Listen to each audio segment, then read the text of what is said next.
So this is a little moment, just looking at the dog, where you can ask any question you like and or any musings about anything. So I can see some very keen person at Rebecca's house. Um, Hello. Hello. yeah, Yeah. hi. Amelia's got a I've got question. a question. Yes. I was wondering how you found out that you could sort of pick up on the animal's thoughts and sort of understand them and then So, tell. yeah, so what happened, is it Amelia? Yes. Yes. So Amelia, when I was when I was your age, possibly, I don't know how old you are, but well, for my childhood anyway, I tried desperately to talk to animals and it didn't work at all. And I think it's because I was doing it a bit like, I don't know if you've seen the stories of Beatrix Potter, Yeah. where they're very humanized. So the rabbit's got a little, well, who is it? No, the hedgehog's got a little, Mrs. Tiggywinkle's got a little pinny on, and all the rest. And anyway, I used to sit outside rabbit burrows and things in the countryside, trying to get far away from humans as possible and just, try and be at one, I suppose, with nature. And it never worked. It never worked. So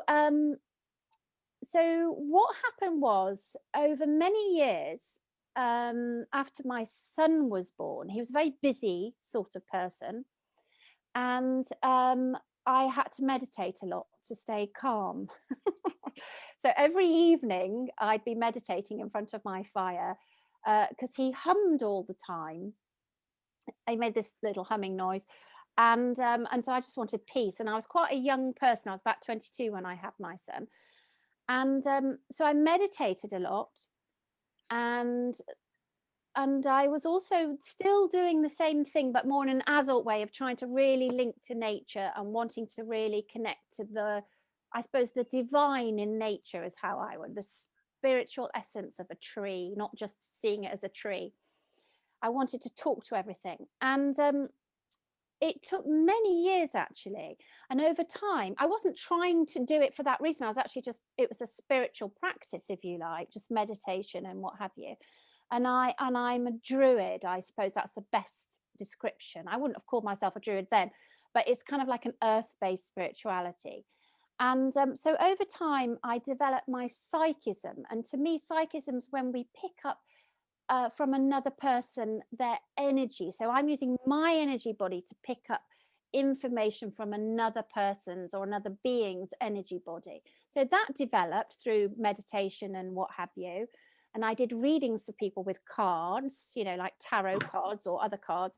And then it became mediumship. It was really a long space of time. And I became a medium.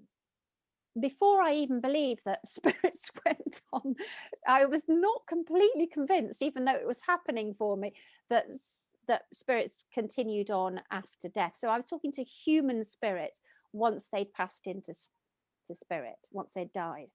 They don't actually die, as it turns out.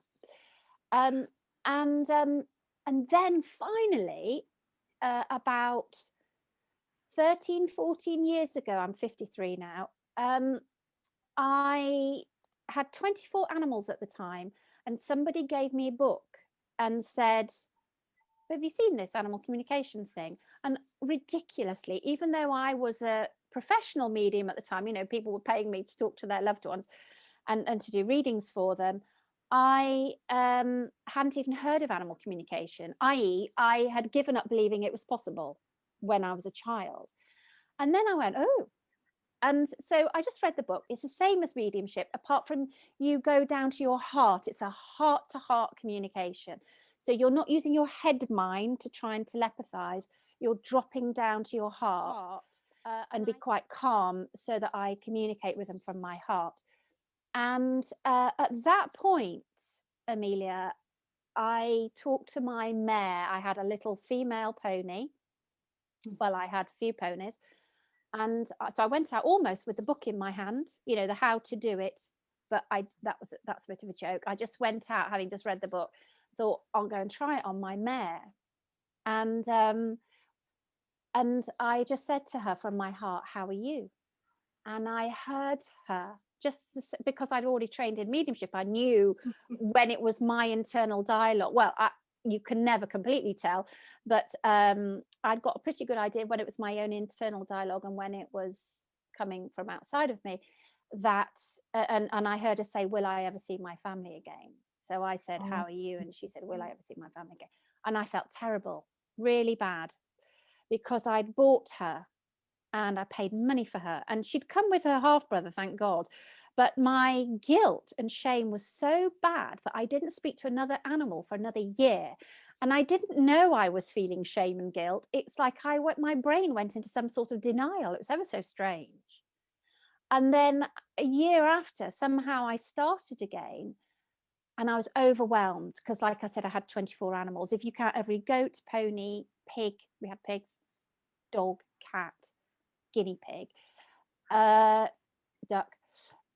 And suddenly there I was, and I could hear them all. I mean, not permanently, but if I, if you choose to tune in, you can start.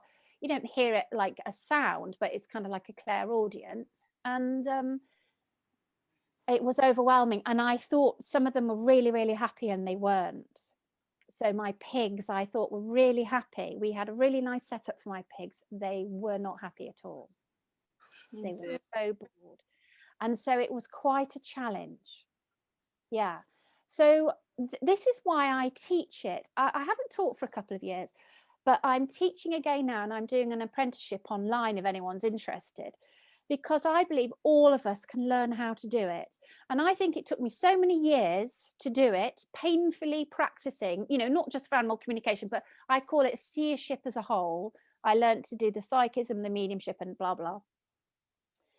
And it was such a long learning process. And I think it had to be like that so that I could teach it. Because there's some people that just seem to, they can just do it. And it wasn't that I was necessarily trying to be psychic all the time, but it was it's part of druidry, really, that we learn to see, or that we can hear, we talk to trees and things. And but it's talking to animals and human spirits that give you the evidence that you are truly doing it, because you have to have a feedback loop. That's a bit of a long answer, isn't it? Does that help? Thank you. It was very nice. Sorry, I can talk for Britain, and we've gone over 9 o'clock. If anyone needs to leave, just leave. Yeah, but yeah.